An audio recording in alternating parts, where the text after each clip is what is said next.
Dhaka Ashulia elevated express নির্মাণ কাজের কারণে ভোগান্তিতে বাইপাইল আবদুল্লাপুর সড়ক ব্যবহারকারীরা।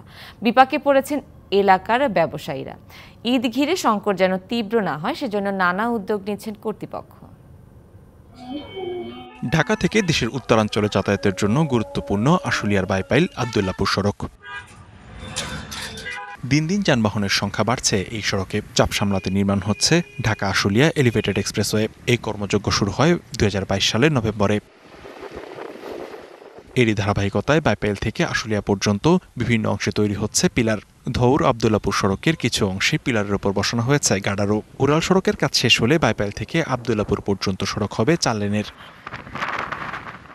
তবে এলিভেটেড এক্সপ্রেসওয়ের কাজের কারণে প্রতিদিনই ভোগান্তিতে পড়তে হচ্ছে এই সড়ক ব্যবহারকারীদের। আছে জলাবদ্ধতার সমস্যা, ক্ষতির মুখে আশপাশের ব্যবসায়ীরা। এখানে রাস্তাটাও অনেক সংকীর্ণ হয়ে গেছে, যার কারণে যানজট থাকে। যানজটের কারণে আমাদের দেখা গেছে যে ভার্সিটির দিকে যাইতে অনেক সময় নষ্ট হয়ে যায়। রাস্তায় অনেক গর্ত হয়ে গেছে। ওয়ালটন ফ্রিজ কিনে অনেকের মতো আপনিও হয়ে যেতে পারেন মিলেনিয়াল। সেরা পণ্যের সেরা অফার। পানি জমে থাকে, আমরা বুঝতে পারতেছি না যে কোনখানে গর্ত, কোনখানে রাস্তা। বৃষ্টি একদিন হলে আপনার রাস্তা পুরো খারাপ হয়ে যায়, গাড়ি চালানো যায়। গাড়ি ভিতরে ড্রেনের সমস্যা হয়, হাতে সমস্যা হয়। স্পিডে ঢেউয়ে তারপরে দোকানে পানি ঢুকছে। আমাদের সাধারণ পাবলিক আমাদের কিছু করার নাই।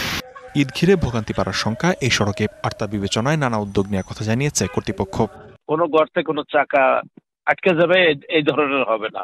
আশুলিয়া থেকে বাইপাইল পর্যন্ত, ইপিজেড পর্যন্ত এখানে আমাদের স্পেশাল যে লোক থাকে পুলিশের সঙ্গে, ওই ট্রাফিক ম্যানেজমেন্ট করার জন্য লোক থাকবে। আর রাস্তাঘাট আমরা বলে দিছি, যেখানে যে টুকটাক সমস্যা আছে এগুলো ঠিক করে ফেলবে আর কি।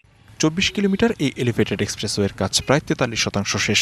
২০২৬ সাল নাগাদ পুরো কাজ শেষ হওয়ার আশা প্রকল্প সংশ্লিষ্টদের। DBC news desk.